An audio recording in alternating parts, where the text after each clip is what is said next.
በስመ አብ ወወልድ ወመንፈስ ቅዱስ አሐዱ አምላክ አሜን። አቤቱ ቸር እግዚአብሔር አምላካችን ሆይ በዚህ ዕለት በዚህ ሰዓት በዚህ ስፍራ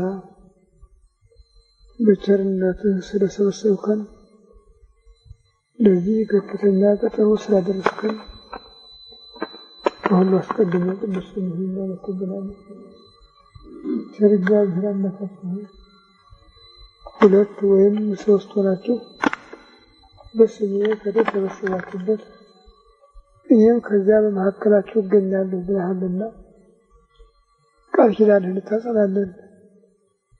በመካከላችን እንድትገኝልን ልናውቀው የሚገባንን የሚጠቅመንን እንድታስተምረን አእምሯችን ሊሸከመው ሊመረምረው ሊረዳው የሚችለውን ምስል እንድትገልጽልን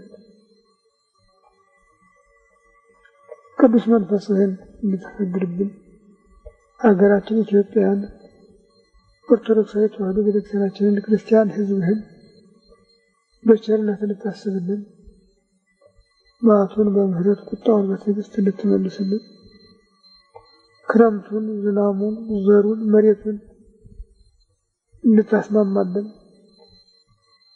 የተራቡትን እንድታጠግብልን የተጣሙትን እንድታረካልን ከዘመነ ማርቆስ ወደ ዘመነ ሉቃስ በሰላም እንድታሸጋግረን እንለምንሃለን እንወልድሃለን። ክብር ምስጋና ለአብ ለወልድ ለመንፈስ ቅዱስ ይሁን ዛሬም ዘወትርም ለዘላለሙ አሜን። አባታችን ሆይ በሰማይ የምትኖር ስምህ ይቀደስ፣ መንግሥትህ ትምጣ፣ ፈቃድህ በሰማይ እንደሆነች እንዲሁ በምድር የዕለት ምግባችንን ዛሬ ስጠን፣ በደላችንንም ይቅር በለን እኛም የበደሉንን ይቅር እንደምንል፣ አቤቱ ወደ ፈተና አታግባን ከክፉ ሁሉ አድነን እንጂ መንግሥት ያንተ ናትና ኃይል ምስጋናም ለዘላለሙ አሜን። እመቤታችን ቅድስት ድንግል ማርያም ሆይ በመልአኩ ቅዱስ ገብርኤል ሰላምታ ሰላም እንልሻለን። በሐሳብሽ ድንግል ነሽ፣ በሥጋሽም ድንግል ነሽ። የአሸናፊው የእግዚአብሔር እናቱ ሰላምታ ላንቺ ይገባል። ከሴቶች ሁሉ ተለይተሽ አንቺ የተባረክሽ ነሽ፣ የማኅፀንሽ ፍሬ ኢየሱስ ክርስቶስ ምስጉን ነው። ጸጋን የተሞላሽ ደስ ይበልሽ፣ እግዚአብሔር ከአንቺ ጋር ነውና ከተወደደ ልጅሽ ከጌታችን ከመድኃኒታችን ከኢየሱስ ክርስቶስ ምሕረትን ለምኝልን ሁላችን ያስተሰርይልን ለዘላለሙ አሜን። ኦ እግዚእ ኢየሱስ ክርስቶስ በከመ እበየ ሳህልከ ወምሕረትከ ስረይ ኃጢአቴ ወኃጢአተ ኩሉ ሕዝብከ። ጌታዬ ኢየሱስ ክርስቶስ በይቅርታ እንደ ቸርነትህ ብዛት የእኔንም የሕዝብህንም ኃጢአት አስተስርይ። በማወቅ ባለማወቅ በማሰብ በመስራት በመናገር የተፈጸሙ ሁሉ ይባርክልን ይባርክልን።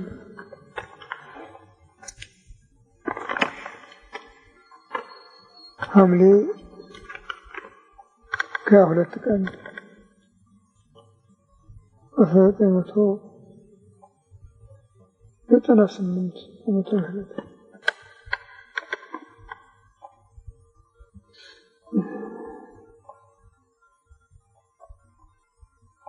በዚህ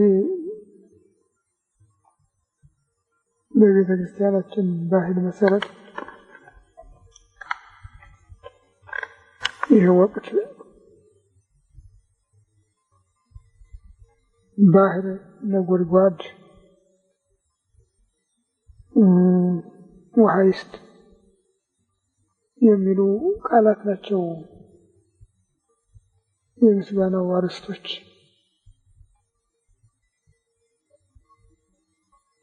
እግዚአብሔር በታላቁ ሊቅ በመንፈስ ቅዱስ አማካይነት ለቤተ ክርስቲያኒቱ ያስተላለፈው የምስጋና መዝሙር ጥቃቅኑ ነገር ሁሉ እየዳሰሰ እግዚአብሔር የሚመሰገንበት እንዲሆን የሚያደርግ ነው እና እንግዲህ ክረምት ከገባ ሰኔ ከ26 ነው። አሁን አንድ ወር እናድርግ ጥቂት ቀን የቀረን። በዚህ ጊዜ የመጀመሪያው ክፍል ዘር፣ ዝናብ፣ ጠል የሚሉ ነገሮች ናቸው። እናስታውሳቸው። ሁለተኛው ግን ነጎድጓድ፣ ባህር፣ ውሃይስት የሚል ነው። ያ የመጀመሪያው ክፍል ስለሆነ ዘሩን የሚያንቀሳቅስ ዝናብ ጠል እንዲሰጥ እግዚአብሔርን የምንለምንበት ነው። አሁን ደግሞ ጎርፉ ተርፎ ከመንገድ አልፎ ጥፋት እንዳያደርግ ወንዞች ሁሉ ቢሞሉም ከልካቸው ከወሰናቸው እንዳያልፍ የሚል ነው። ነጎድጓድ እኛ የምናውቀው የሚያስደነግጥ ነገር ለማስደንገጥ እንደተፈጠረ ያህል ነው የምንመለከተው። በስርዓቱ ግን መብረቁ ብልጭታው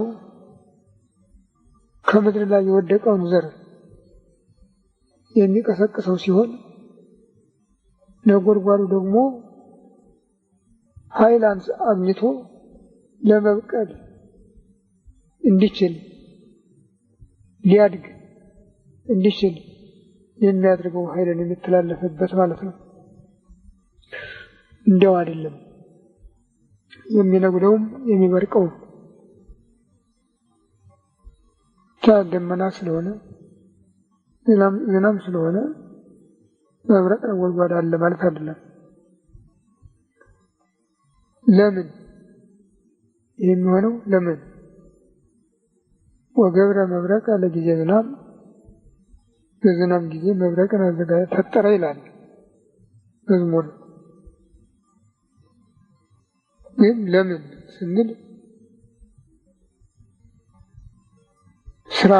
ስራው ያን በምድር ላይ የወደቀውን ዘር በመቀስቀስ የሚሰራ ነው ማለት ነው። እንግዲህ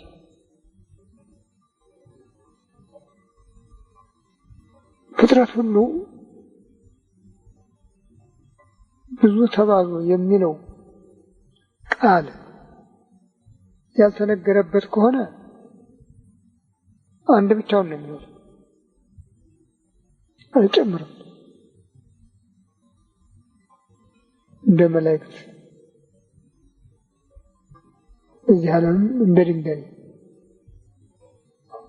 የማይባዙ ነገሮች ናቸው። እነዚህ ብዙ ተባዙ፣ ምድርን ሙሏት፣ ወይም ምድር ሳርና ቡቃያን ታውጣ፣ በውስጡ ፍሬ ያለውን ሁሉ ታስገኝ፣ ባህር በራሪውን ተሽከርካሪውን ታውጣ፣ ምድርም ተላዋሹን ተንቀሳቃሹን ታስገኝ ብሎ በተናገረ ጊዜ በምድር ላይ የሚባዙ አዝሬት፣ አትክልት፣ በባህር ውስጥ የሚባዙ እንደ አዕዋፍ እንደ ዓሣ ያሉ፣ በምድር ላይ የሚባዙ ተላዋሹ ተንቀሳቃሹ እንስሳ ወሬው ተገኝተዋል። እነዚህ ነገሮች በዕለተ ፍጥረት ሙሉ ሆነው ነው የተገኙ።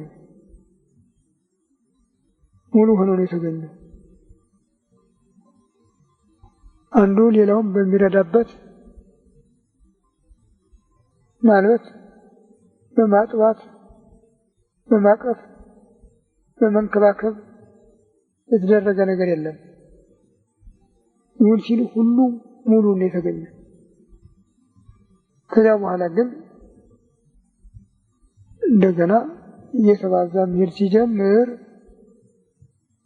እንደ ትናንትናው የተዘራው ዘር መሬት እንደወደቀ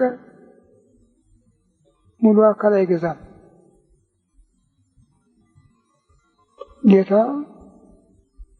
ራሱን በስንዴ ዘር መስሎ በተናገረበት አንቀጽ እመኢሞተት ህጠተ ስርናይ ባሕቲታ ትነብር ለዓለም። የስንዴ ቅንጣት እመወድቀት ህጠተ ስርናይ ውስተ ምድር ወይ ሞተት ነው። የስንዴ ቅንጣት በምድር ላይ ወድቃ ካልሞተች ብቻዋን ትኖራለች። ወይም መሰ ሞተት ብዙ ፍሬ ትፈሪ፣ ከሞተች ግን ብዙ ፍሬ ታፈራለች ነው ያለ።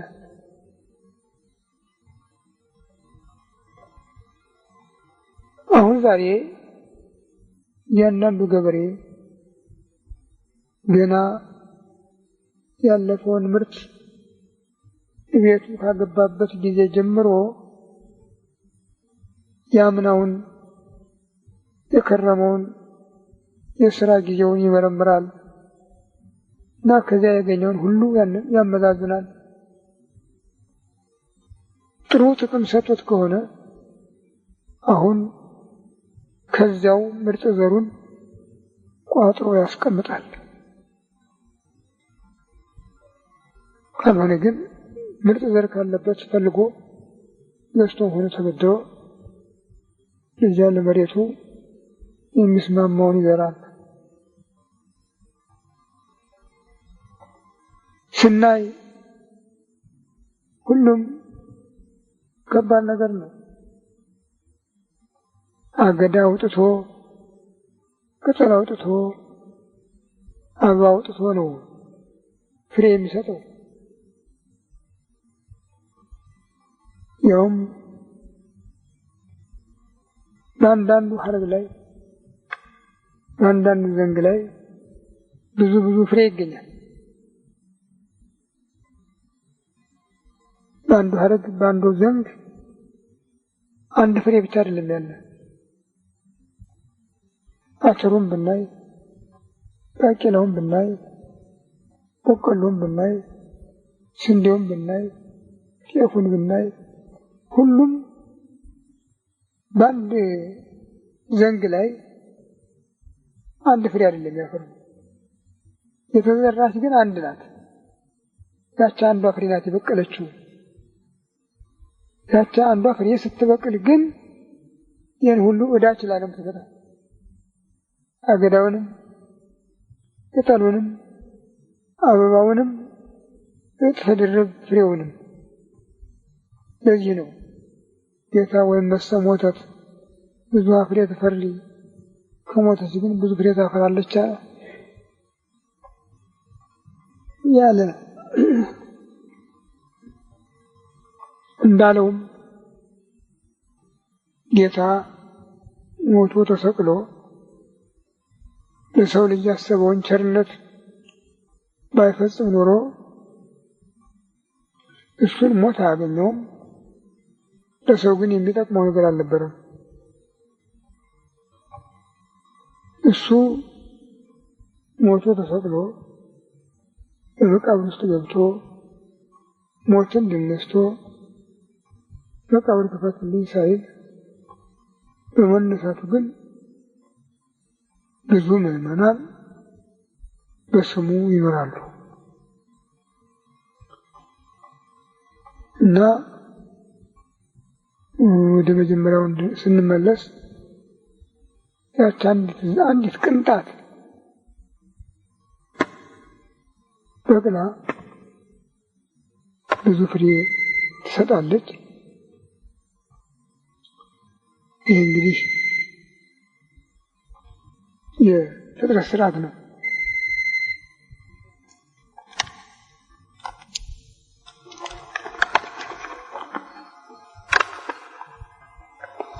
እያንዳንዳችን በሰውም በኩል ስንመጣ አዳም ሲፈጠር የተገኘ ነው። ሁላችንም ስንወለድ ተራ ጠብቀን መምጣታችን ነው በጊዜው ብቻ እንጂ ሰው በተጸነሰበት ጊዜ ብቻ አይደለም የሚፈጠረው። ያ ከአባቱ አብራክ ተከፍሎ በእናቱ ማህፀን የሚወድቅበት ጊዜ ነው። ሰው ሲባል ግን ንግበር ሰብአ በአርአያነ ወበአምሳሊነ ሰውን በመልካችን በምሳሌያችን እንፍጠር ብሎ እግዚአብሔር ሲናገር ያን ጊዜ ነው ሰው የሚባል ነገር የተገኘው። ታዲያ በልደት ግን ይኸው እስከ ዓለም ፍጻሜ የተመደበ ጊዜ ስላለ የቀደሙት ቀድመውናል፣ እኛም በጊዜው ተገኝተናል። እና ደግሞ በልጆቻችን ቦታ እንሄዳለን። እኛ ከተገኘን በኋላ ልጆቻችን ተገኙ። ብቻችንን ነበር፣ አሁን ግን ከልጆች ጋር ነን። የሚገርመው ትናንትና የነበረው አዳምና ዛሬ ያለው አዳም የተለያዩ አይደለም። ነገ የሚመጣው ያው ነው። ማንም ሰው ከአባቱ ተከፍሎ በእናቱ ማህፀን በሚወድቅበት ጊዜ ፈሳሽ ነገር ነው። ያ ከሙቅደም ጋር ተቀላቅሎ ለጥቂት ቀን ይቆያል። ያ የወር ግዳጅ የሚመጣበት 30 ቀን ካለፈና 10 ቀን ከጨመረ በኋላ ያን ጊዜ በፈሳሹ ደም ላይ በሙቅ ደም ላይ መልኩ ተስቦ ይታያል። ከዛ ጊዜ ጀምሮ እንግዲህ እስከ 6 ወር ድረስ ውስጥ ለውስጥ ያሉ ሕዋሳቱ ሁሉ እየተሟሉ እየጠነከሩ እየበረቱ መጥተው በ6ኛ ወሩ መንቀሳቀስ ይጀምራል። ሲወለድ ያው ሙሉ ሰው ይመጣል። ምንም እንኳን በቅፍ በግድፍ የሚያዝ ቢሆንም አካሉ ግን ሙሉ ነው። ያ እያደገ መጥቶ አባቱን ወይም እናቱን መስሎ ይገኛል ማለት ነው። እንግዲህ ይሄ እጹብ ድንቅ ስራ ነው በእግዚአብሔር ስራ ውስጥ። እኛ ግን ይመስለን የዛ የተገኘለት የተጸነስንለት የተፈጠረ ነው የሚመስለን። ሊቁ ቅዱስ ዮሐንስ አፈወርቅ ወሶባ አለው ለትእዛዞ በምክረ ከይሲ ርጉም ወፃየነ እምገነተ ተድላ ውስተ ሙስና በተረገመ እባብ ምክር ከትእዛዙ በወጣን ጊዜ ከተድላ ገነት ወደ ጥፋት ሄድን ያለ እሱ ኑሮ አይደለም። በዚያ ጊዜ አዳም ነው እንግዲህ በዚያ ጊዜ ነበረ። አዳም ከገነት ሲወጣ ልጅ አልወለደም። ሁለቱ ባልና ሚስት ብቻ ነበሩ። እነሱም እንኳን እንደ አብሮ አደግ ጓደኞች እንደ አብሮ አደግ ወንድምና እህት ነበሩ እንጂ በሌላ በፍትወት ጠባይ አይተዋወቁም ነበረ። ከገነት ከወጡ በኋላ ነው እትወለድም ወለትከ ከሊል ተወልጃድነሃለሁ ካለው በኋላ እንግዲህ ይሄ ነገር በግድ በመውለድ ላይ የተመሰረተ በመሆኑ አይመራ አዳም ለሔዋን ይላል። አዳም ሔዋንን አወቃት። መጀመሪያ ቃየልና መንትኛው እህቱ፣ ሁለተኛ አቤልና መንትኛ እህቱ፣ ሶስተኛ ሴትና መንትያ እህቱ ተወለዱ። የመጀመሪያዎቹ አቤልና ቃየል ቃየል ገዳይ በመሆኑ አቤል ሞተ፣ አልወለደም። ቃየል ሁለቱን እህቶቹን ይዞ በሚስትነት እንደገና ወደ ምድረ ፋይድ ወረደ። እንግዲህ እሱ የተረገመ ዘር ሆነ። አቤል ከሞተ በኋላ አዳም 100 ዓመት አዘነ ነው የሚል። ከዚህ በኋላ መልአኩ መጥቶ ልጅ አቤል ገነት ገብቷል፣ ገጸ እግዚአብሔርን አይቷል፣ ሐዘኑ ይበቃል ሲለው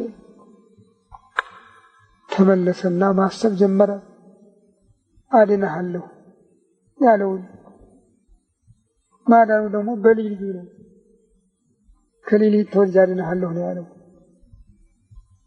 አዳም ያው ይሄ ከሆነ በግድ ወደዚያው መመለስ አለብኝ አለ። ወደ ሔዋን ገባ። ሴት ተወለደ። ወለደ ዘከመ ረአዩ ወአምሳሉ ይለዋል። ራሱን አዳምን ይመስል ነበር ነው የሚለው።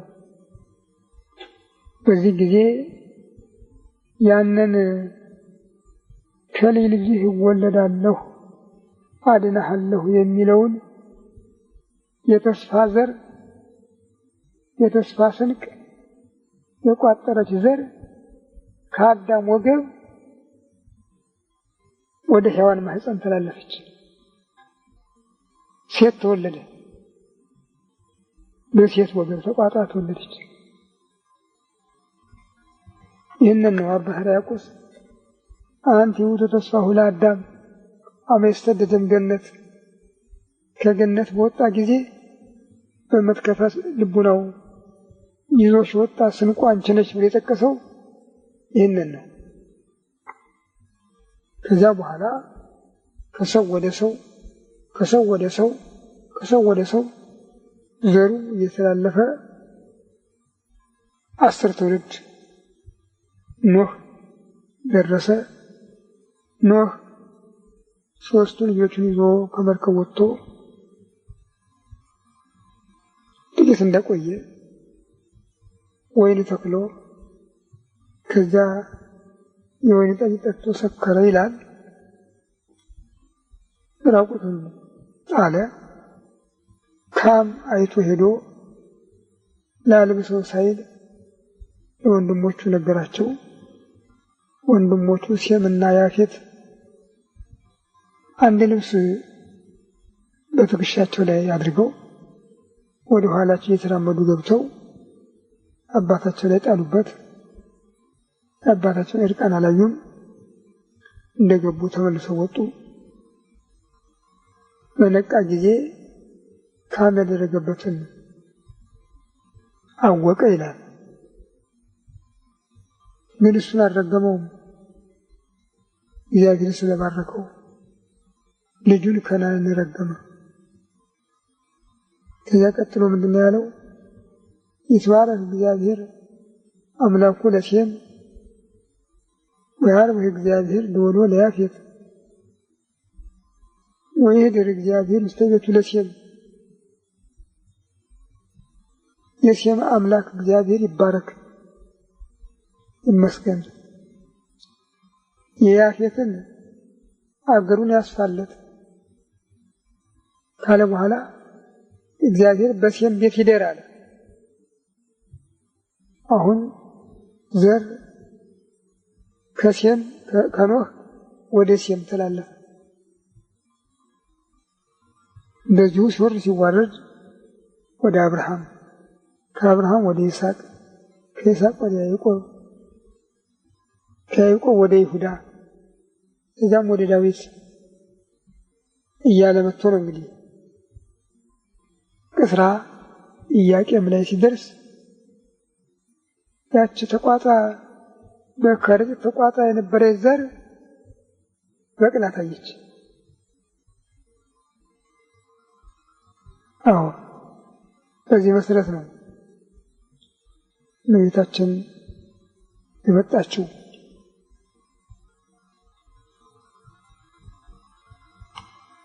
ሁሉም እንደሱ ነው እንግዲህ ኃጥእ ይሁን ጻድቅ ይሁን ስራው የለየው እንጂ በተፈጥሮ በኩል ግን አዳም ሲገኝ የተገኘ ከዘር ወደ ዘር እየተከፈለ የመጣ ጊዜው ሲደርስ የተወለደ ነው ማለት ነው። እና ይህንን በሌላውም በዘሩ በአትክልቱ በኩል ስንሄድ በዕለተ ሰንበት የተፈጠረው ሙሉ ነው፣ ሙሉ አካል ያለው ነው። ዛፉም በዛፍነቱ፣ ተክሉም በተክልነቱ፣ ሰብሉም በሰብልነቱ ሞልቶ ነው የተገኘው። ዛሬ ግን መጀመሪያ በቅጠልነት ይጀምርና ከዚያ እያደገ ወጥቶ አገዳ አውጥቶ እንደገና ወደ አበባ ይገባል። ከአበባ ወደ ፍሬ፣ ያ እንደገና እየጠነከረ መጥቶ ሲደርቅ ታጭዶ ተወቅቶ ወደ ቤት ይገባል። ያን ጊዜ ይሁን ባለው ቃል ብቻ በቅጽበት የተገኘው ያ ዘር በአሁኑ ጊዜ ግን ቢያንስ ከሶስት ወር በፊት የሚገኝልን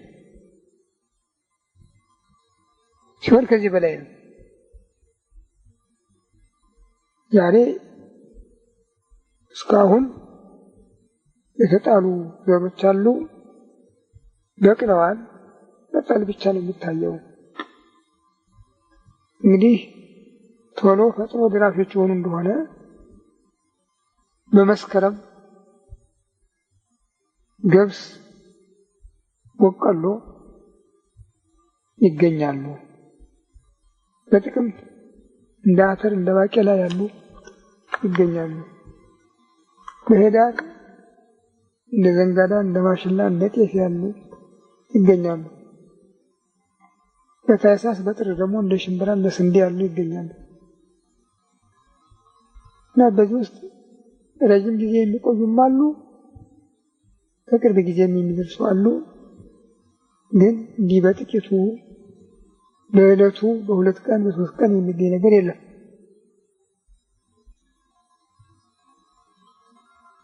በዚህ ስርዓት ነው እግዚአብሔር ለብዛት የፈጠረውን ፍጥረቱን የሚያስተዳድረው። ታዲያ በዚህ ውስጥ ጣፋጭ አለ፣ መራር አለ፣ ጎምዛዛ አለ። ጣዕሙ ደግሞ ይሄ ነው የማይባል ደካማ አለ። መልኩ ነጭ፣ ቀይ፣ ጥቁር ተብሎ ይለያያል። እንደ መሬቱ ሁኔታ ነው። ያን ዕለት ግን ይሄ ሁሉ እንዳለ የተገኘው እንዳለ ነበረ። ዛሬ ግን ይኸው በዚህ አይነት የተከፋፈለና የተለያየ ነው ያለው። ታዲያ በዚህ ውስጥ ጣፋጭ እንዳለ የማይጣፍጥም እንዳለ በሰው ውስጥም ቅዱሳን ቡሩካን አሉ፣ ኃጥአንም አሉ። ከአዳም እስከ ክርስቶስ በነበረው ዘመንም ሁሉ ወንጀለኞች አልሆኑም። በራሳቸው ስራ ጭምር ተዳድፈው የተገኙት ናቸው። ግን እነዚያ ቅዱሳን የሚባሉት ጥቂቶች ናቸው። እነዚህ በመስመር ላይ በመንገድ ላይ እንደተተከለ ምልክት አልፈው ስማቸው ይጠራል። ቅድም እንደተናገርኩት እግዚአብሔር በሴም ቤት ይደር እንዳለ አብርሃምንም በዘርህ አሕዛብ ሁሉ ይባረካሉ ብሎታል። ይስሐቅንም ይህችን ያለህባትን ምድር ያንተና ለዘርህ እሰጣታለሁ ብሎታል። ያዕቆብንም ይህችን የተኛህባትን ምድር ያንተና ለዘርህ እሰጣታለሁ ብሎታል።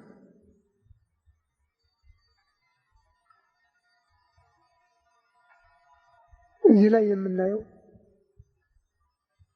እንኳን ዕለተ ጽንስ የለያያቸው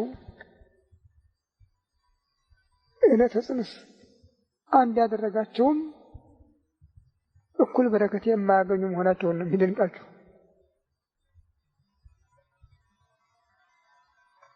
ይሁዳ ፋሬስንና ዛራን ከትዕማር ወልዷል። በክርስቶስ በኩል ያለው ትውልድ የሚመራው በፋሪስ በኩል ነው።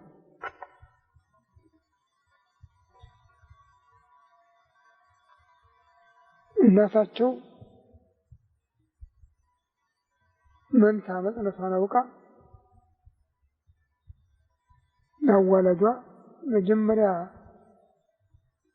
የሚወለደው እጁን ሲሰድ ቀይ ሐር ሰሪበት ብሏት ነበር እና በተወለደ ጊዜ ዛራ ያቀይ ምልክት ሆኖ የተወለደ ትልቅ ነው። ዛራ ያሉት መልከ መልካም ለማለት ነው። ግን የትውልድ ሐረጉ የመንፈሳዊ ጸጋ የተሰጠ ለፋሪስ ነው። ኤሳውና ያዕቆብ በአንድ ቀን ነው ከይስሐቅ ወደ ርብቃ ሲላለፉ። በአንድ ቀን ተጸነሱ፣ በአንድ ቀን ተወለዱ። ግን እግዚአብሔር ምን አለ? ኤሳው ጸላይኩ ወያዕቆብ አፍቀርኩ፣ ኤሳውን ጠላሁ ያዕቆብን ወደድኩ አለ። ይህንን ቃል ነቢዩ ሚልክያስ ጽፎታል። በተለይ ሐዋርያው ያዕቆብ ለሮሜ በጻፈው መልእክቱ ሰፋ ያለ ሀተታ ሰጥቶበታል። ምን እንላለን? የእግዚአብሔርን ሥራ መተቸት እንችላለን ወይ?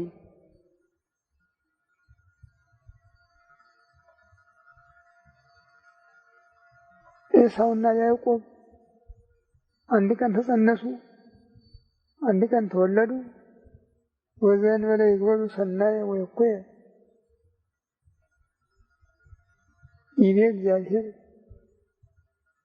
ኤሳው ጸላይኩ ወያዕቆብ አፍቀርኩ። ክፉና መስራት ሳይጀምሩ እግዚአብሔር ኤሳውን ጠላሁ ያዕቆብን ወደድኩ አለ። እና እኛም በዚህ ጉዳይ ላይ ምን ማድረግ እንችላለን? ሸክላ ሰሪ ከጭቃው የወደደውን መስራት አይችልም ወይ? መብቱ አይደለም ወይ ነው ያለ። ከዚህ አልፎ ሊተነትን አልፈለገም።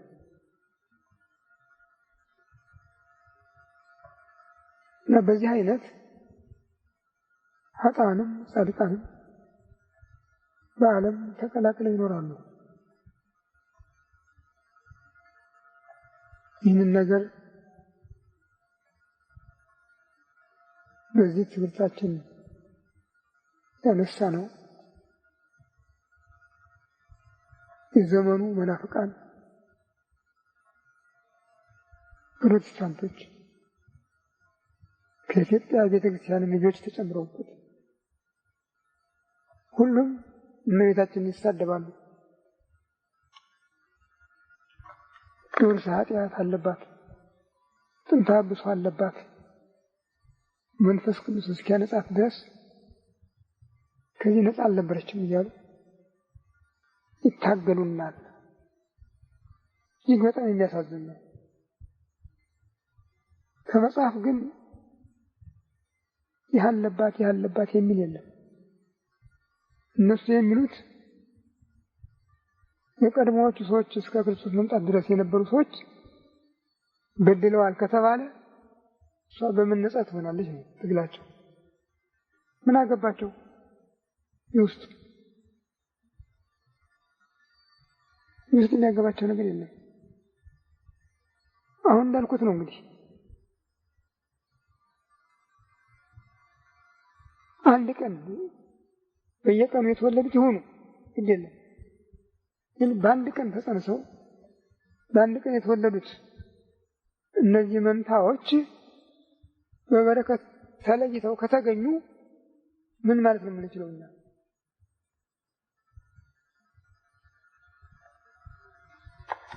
እመቤታችን በ16ኛ ትውልድ ነው የተገኘችው ከአዳም በ16ኛ ትውልድ ታዲያ በእነዚህ ውስጥ ቅድም እንደጠቀስኩት ለሴም እግዚአብሔር በሰንበት ሂደት ተብሎ ለአብርሃም በዘር ይባረካሉ ተብሎ ለያዕቆብ ይህችን ምድር ለአንተ እሰጥሃለሁ ተብሎ ለዳዊት ከአብራክ የተገኘውን በዙፋንህ አነግሥልሃለሁ ተብሎ ተነግሯል። እንግዲህ ሁሉ እነዚህ ሰዎች አንድ ቀን ተገኝተው አይደለም፣ በልዩ ልዩ ጊዜ በልዩ ልዩ ዘመን የተገኙ ናቸው።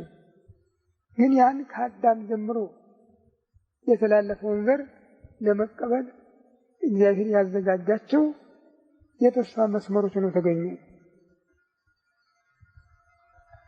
ይህንን ይዞ ሊቁ ቅዱስ ያሬድ ማርያም እስተታሃት ወምትካት ውስተ ከርሱ ለአዳም ከመ ባሕሪ ጸዓዳ ማርያም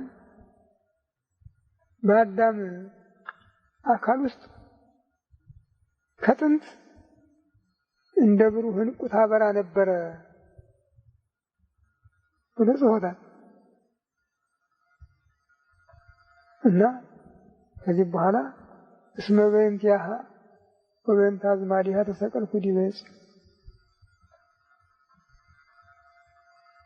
በእሷ ዓለምን አድናለሁ ብዬ ስለተናገርኩ ዘመዶቿንም የተስፋ መተላለፊያ ስላደረግኩ በዕፀ መስቀል ላይ ተሰቀልኩ፣ አዳምን፣ አቤልን፣ አብርሃምን፣ ይስሐቅን፣ ያዕቆብን አድን ዘንድ ብሎ ሌሎችንም ነቢያት ስሜ በላያቸው ይመሰገን ዘንድ ብሎ ያንን ሩቁን ዘመን በአጭር ቃል አጠቃሎ አገናዝቦ ተናግሮታል። ያው ከአበው ወደ አበው ከአበው ወደ አበው ስትተላለፍ የነበረ ንጽሐ ጠባይዋን ሳታሳልፍ መገኘቷን ነው ያረጋገጠው። የኢትዮጵያ ቤተክርስቲያን ይህን ታምናለች። የዛሬዎቹ በልዩ ልዩ የመናፍቃን ወሬ የተመረዙ ኢትዮጵያውያን ግን ከዚህ ወጥተው አሁንም የማይገባ ቃል ይናገራሉ፣ ከመናገርም አልፎ ይጽፋሉ። ቢሆን ባይናገሩት ከሆነ ደግሞ ተናግረውት ቢቀር ባይጽፉት እንዴት ጥሩ ነበር። ይህን አይነት ነገር ብዙ እየጎዳ ነው። በእኛ ቤተክርስቲያን ግን እመቤታችን ቅድስት ድንግል ማርያም እንደ መልአከ እግዚአብሔር ቅዱስ ገብርኤል አነጋገር ከሴቶች ሁሉ ተለይታ መርገመ ነፍስ፣ መርገመ ሥጋ፣ መርገመ ነፍስ የሌለባት ንጽሕት ቅድስተ ቅዱሳን በረከተ ሥጋ በረከተ ነፍስን የምታሰጥ የአምላክ እናት ናት ብላ ነው የምታምን። ይህንን ነው የምታምነው።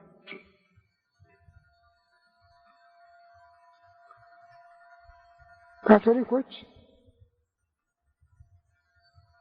እመቤታችን የተወለደችው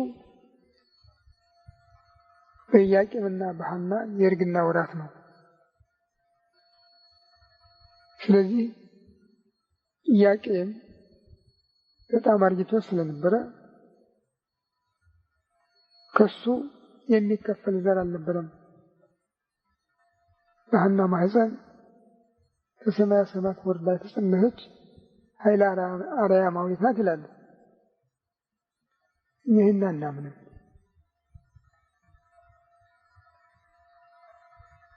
በታምረ ማርያም ሆነ በሌላው በተጠቀሰው ሁሉ የአዳም፣ የኖህ፣ የሴም፣ የአብርሃም፣ የይስሐቅ፣ የያዕቆብ፣ የዳዊት ዘር መሆኗን ነው የምናውቀው። በታምረ ማርያም ስለ ወልደታ ለእግዝእትነ ማርያም የእመቤታችን የልደቷ መሰረት ብሎ ተጻፈው ስመ አቡሃ ኢያቄም ወስመ ወላዲታ ሐና አባቷ ስም ኢያቄም የእናቷ ስም ሐና ይባላል። እምቤተ ዳዊት ንጉሥ መንገላ ውሃ በአባቷ በኩል ከንጉሥ ዳዊት ቤት የተወለደች ናት። ወይም መንገላ አሮን ካህን ወይም ቤተ አሮን ካህን መንገለ እማ በእናቷ በኩል ደግሞ ከአሮን ከካህኑ ከአሮን ወገን ናት ብሎ ነው የሚናገረው። ይህንን ነው እኛ የተቀበልነው። ታዲያ ይህንን የተማርነው ከብሉያት ከሐዲሳት በተላለፈልን ትምህርት ነው እንጂ የገሌ ቤተ ክርስቲያን እንዲህ ይላል በሚለው አይደለም። የኢትዮጵያና የእስክንድርያ ቤተ ክርስቲያን አንድ እንዲሆኑ በአንድነት እንዲኖሩ ሲወሰን እስክንድርያ ከኢትዮጵያ የተሻለ ዕውቀት ኑሯት ኢትዮጵያን እንድታስተምር አይደለም የተደረገው። በዕውቀት በኩል ቀደም ሲል ብሉይ ኪዳንን ሕገ ኦሪትን ታቦተ ጽዮንን በመቀበሏ ከዚያም በፊት መጽሐፈ ሄኖክን በእጇ በመያዟ በትምህርት በኩል ራሷን ችላ የኖረች ቤተ ክርስቲያን ናት። ግን ቅዱስ ማርቆስ በትውልዱ በእናቱ ኢትዮጵያዊ ሆኖ ስለተገኘ ሰለስቱ ምዕት ጉባኤያቸውን ፈጽመው በሚለያዩበት ጊዜ ለዓለም መገናኛ እያካባቢው እንደ ቅርበቱ 4 መናብርት ወስነው ነበር። መንበረ ጴጥሮስ ሮማያ፣ መንበረ ማርቆስ እስክንድርያ፣ መንበረ ዮሐንስ ኤፌሶን፣ አንጾኪያ፣ መንበረ ጴጥሮስ አንጾኪያ እንደገና እና ከነዚህ የቀሩት ሀገሮች አቅራቢያቸው ከሆነው የጵጵስናን ማዕረግ እንዲወስዱ ቤተክርስቲያን የሚያስተዳድሩበት ስልጣን እንዲያገኙ አድርገው ነበር። አባቶቻችን በዚህ ምክንያት እንዳገዛዝ ቢሆን ኖሮ ኩታ ገጠም ግዛት የነበራቸው ከቁስጥንጥንያ ጋር ነበረና ቢሆን ከመንበረ ጴጥሮስ ከሮም ያለዚያ ከመንበረ ቁስጥንጥንያ ሊቀበሉ ሲገባቸው ዘራቸውን ቆጥረው ከመንበረ ማርቆስ ከእስክንድርያ ሊሆን አደረጉ። ይህንንም በሚያደርጉበት ጊዜ በትምህርት መለወጥ ምክንያት ስርዓት እንዳይበላሽ ቀድሞ ሊቀ ካህናቱ በአጠቃላይ የነበረውን ስልጣን ለንጉሠ ነገሥቱ ሰጥተው ንጉሠ ነገሥቱ ስጋዊውንም መንፈሳዊውንም እንዲጠብቅ ሲያደርጉ ቡራኬውን ከግብፅ የመጣው ሊቀ ጳጳሳት እንዲሰራ ትምህርቱን ግን የኢትዮጵያ ቤተክርስቲያን ሊቃውንት እንዲጠብቁት ነው ያደረጉ። ይህ ባይሆን ኖሮ እስካሁን ይጠፋ ነበር። ጠቅላላውን እንደውም እስካሁን ማይደርስ ነበረ። በዚህ መሰረት እንግዲህ ይህ የኦርቶዶክሳዊ ንጹሕ እምነት የተገኘው ከነዚህ ሊቃውንት አባቶቻችን ነው።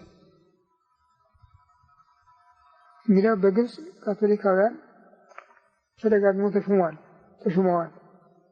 እስላሞች ከገቡ በኋላ ነው ያቆሙ እንጂ በምስራቁ መንግስት ድጋፍ እየገቡ ሲያስተግሯቸው ነው የኖሩ። ኢትዮጵያ ግን የካቶሊክ ቤተክርስቲያን ከተመሰረተች በፊት ከተመሰረተች ጊዜ ከተመሰረተች በኋላ ትምህርቷን አልለወጠች። በዚያው ጸንታ ይኖረች። ስለዚህ ቅድስተ ቅዱሳን ማምላክን የምትጠራት ከፍጥረት ሁሉ በላይ ባለው ክብሯ ነው። ልጆቿንም በምታስተምርበት ጊዜ ፊደል ከቆጠሩ በኋላ ወደ ሌላ መለማመጃ ንባብ እንዲገቡ አይደለም የምታደርገው።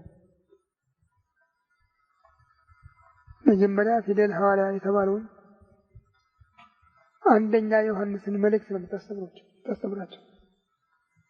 ይህ መልእክት የጠጠረ የሃይማኖት የምስጢረ ሥጋዌ ትምህርት ነው። ከዚያ ቀጥሎ ውዳሴ ማርያም ነው የምታስተምራቸው። ውዳሴ ማርያም ደግሞ የወንጌልን ምስጢር አጠቃሎ መልክ ሰጥቶ ለቤተ ክርስቲያን ያስተላለፈ ድርሰት ነው። ይህ ስለሆነ እመቤታችንን መርገመ ሥጋ መርገመ ነፍስ የሌለባት በረከተ ሥጋ በረከተ ነፍስን ለማማለድ ከእግዚአብሔር የተፈቀደላት የአምላክ እናት ከሴቶች የተባረከች ምንም አይነት ነውር ነቀፈ አደፍ ጉድፍ የሌለባት ናት ብላ ነው የምታምነው። ከመልአኩ ገብርኤል ጋር ወርብታ አንቲ እምአንስት ከሴቶች ተለይተሽ አንቺ የተባረክሽ ነሽ፣ ደስ ያለሽ ጸጋን የተሞላሽ ሆይ እግዚአብሔር ከአንቺ ጋር ነው ብላ ታመሰግናታለች። ከነቢይቱ ኤልሳቤጥ ጋራም አንቺ ከሴቶች ተለይተሽ የተባረክሽ ነሽ፣ የማኅፀንሽ ፍሬም ቡሩክ አምላክ ነው እያለች ስታመሰግን እስከዛሬ አለን፣ እስከዛሬ ደርሰናል። እኛም ደርሰንበታል። የአሁኖቹ ግን አላገባብ ሄደው እየጎለጡ እየተሳደቡ ነው። በአገሪቱም ላይ ጥፋት እያሳዘዙባት ነው። እንዲህ ባይሆን ኖሮ የፍልሰታ ጾም በድሮ ያሁኑን አላውቅም። ሕፃናት ናቸው በተለይ ጾሞች የነበሩ አስበው ይርበናል ሳይሉ ይጠማናል ሳይሉ አስበው ተጠንቅቀው ይጾሙት ነበር። ስጋውን ደሙንም ይቀበሉበት ነበር። በዚህ ነው የሚያድጉ ሕፃናቶቻችን።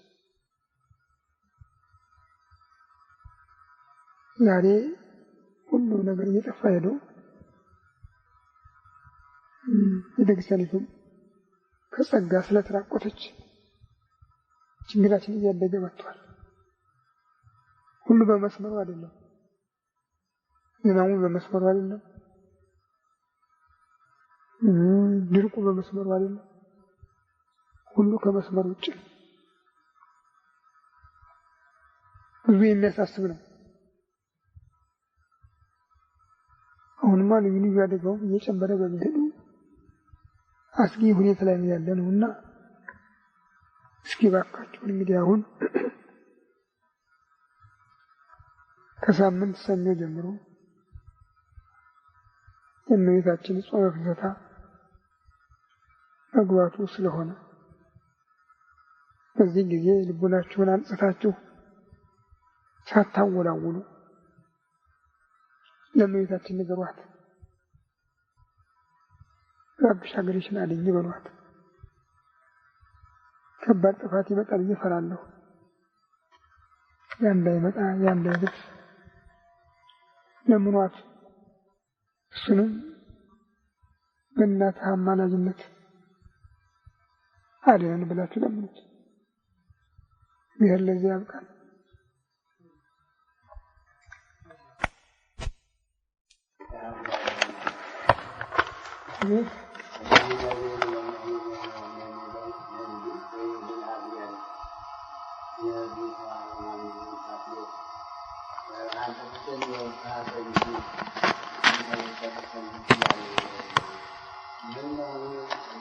አሁን ደስ ነውና በዚህ ዓለም ለሚያገኘው ነገር ያው ከአባቱ አብራ ተከፍሎ በእናቱ ማህፀን ሲወድቅ ነው እድል የሚወሰነው። ከዛ ጊዜ ጀምሮ ከአዳም ጀምሮ ያለን ይሄ ከአዳም ጀምሮ ያለን ያ የመገለጫ ጊዜ ነው። ያ በምድር ላይ የወደቀው ዘር ብቅ ብሎ ይታየለም ገና መጀመሪያው እንደዚያ ማለት ነው። ከአብራክ ተከፍሎ ከአባት አብራክ ተከፍሎ በእናት ማህፀን መውደቅ ማለት ከአንገቱ ያቺ የወደቀችው ዘር ብቅ ብላ እንደምትታይ ከዚያ በኋላ ያለው የእድገቱ ዘመን በህይወቱ የሚያደርገው ነው እና በዛ ራሱ እኮ አንድ አይነቱ ዘር እንኳን ጣዕሙ ይለዋወጣል። መልኩስ እንዲህ ሆኖ የሚጣፍጥ አለ፣ የማይጣፍጥም አለ። ጉልበት የሚሆን አለ፣ የማይሆንም አለ። እንግዲህ ሁሉ ከመሰረቱ አብሮት የመጣ ነው። ሲገለጥ አብሮት የተገለጠ ነው።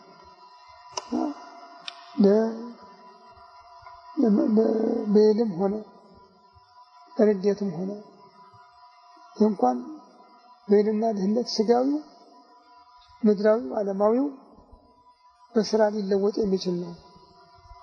ሊቁ ነዲ ብሎ ሲናገር የአእምሮውን ነው። በአእምሮ በኩል ያለውን ጽድቅን ለመስራት ያለውን ትጋት፣ ጽድቅ ከመስራት ያለውን ስንፍና፣ ወደ እውነቱ መመልከቱን መተው፣ እውነትን ብቻ ማተኮሩ እንዲህ አይነትን ለማነጋገር ነው በልና ዲ ብሎ የጠቀሰው።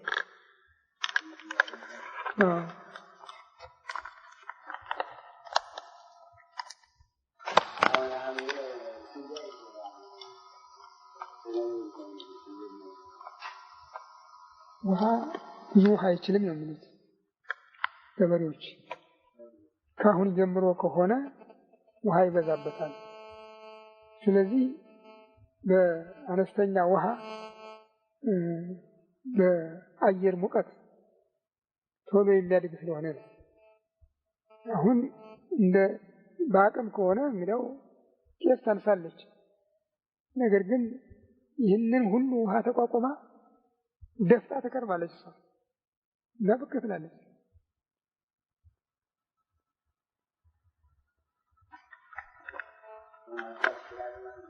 አዎ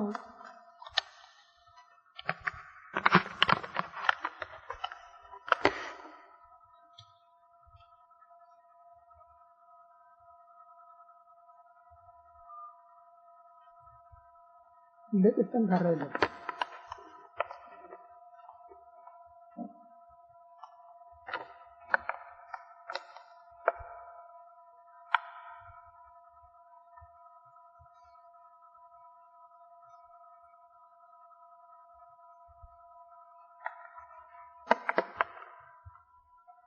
ያና በቀሉ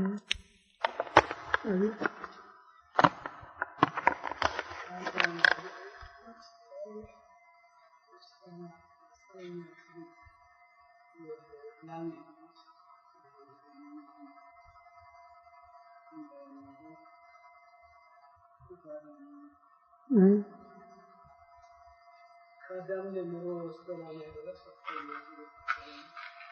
ሰላም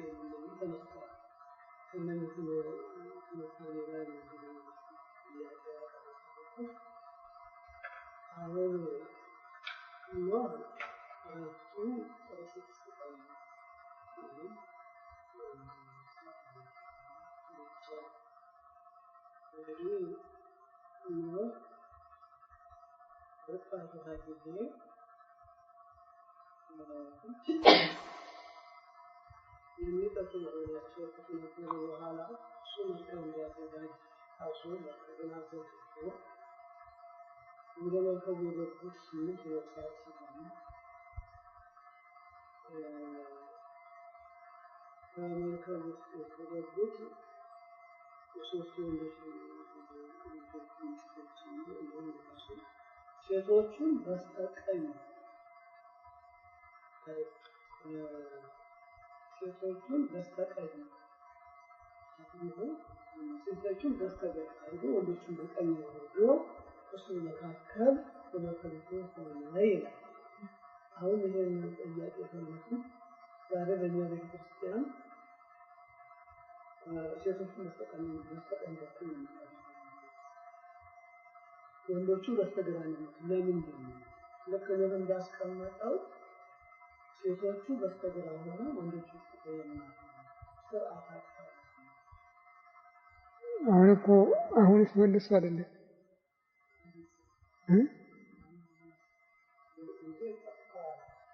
ቀኝ የሚባለው ነው ሰሜኑ አይደለም እንዴ? ቀኝ የሚባለው እኮ ሰሜኑ ነው።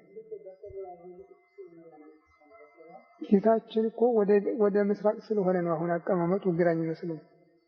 ቤተክርስቲያን እኛ ዛሬውን ቤተክርስቲያን አይደለም እኛ ድሮን ቤተክርስቲያን ሲሆን የቤተክርስቲያን ፊቷ የመቅደሱ ፊት ወደ ምዕራብ ነው። የመቅደሱ ፊቱ ወደ ምዕራብ ሲሆን እንግዲህ ቀኙ ሰሜን ነው፣ ግራው ደቡብ ነው እና በዚህ አቀማመጥ እንግዲህ ሰሜኑ የወንዶች ነው፣ ደቡቡ የሴቶች ነው። ለዚህ ነው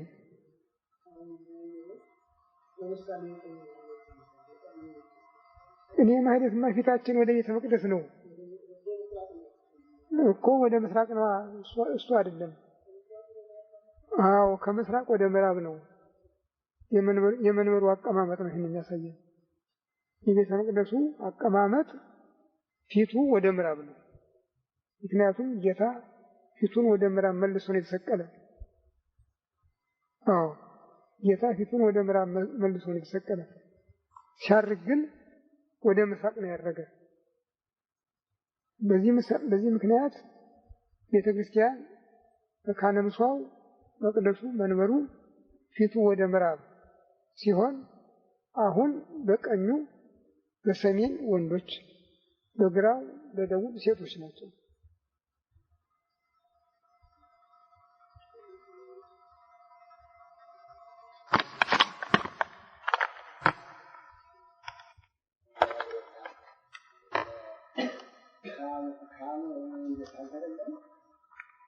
ካምና ልጁን የረገመው እሱን እንዳይረግመው እግዚአብሔር ሶስቱንም ልጆች ባርኳል። ስለዚህ እግዚአብሔር የባረከውን አልረገመም። በዚህ ፈንታ ከነዓን ወልድከ ይኩን ገብረ ለአኀዊሁ የበኩር ልጅ ከነዓን ለወንድሞቹ ባሪያ ይሁን ብሎ ረገመው። ያው የእሱ እርግማን የአባትየው ነው፣ ሌላ ቃል አልተናገረለትም። ቀጥሎ ያፌትን አገሩን ያስፋለት ብሎ መረቀ። ሴምን ግን እግዚአብሔር በቤቱ ይደር ብሎ ጸጋውን ወደ ሴም አደረገ። ከዛ ጊዜ ጀምሮ እንግዲህ ከሴም ከአዳም እስከ ኖህ 10 ትውልድ ነው። ከሴም እስከ አብርሃምም 10 ትውልድ ነው። አብርሃም ደግሞ የጸጋ ባለቤት ሆኖ ተገኘ።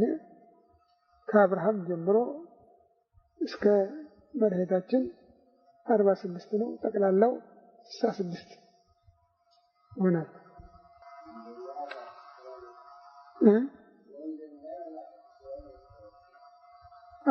የማርቆስ የማቴዎስን አጻጻፍ ነዋ።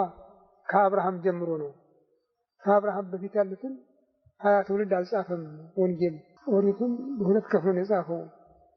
ዘፍጥረት ከአዳም እስከ ኖህ ያለውን በምዕራፍ 5 11 ደግሞ ከሴም እስከ አብርሃም ያለውን ነው የጻፈው።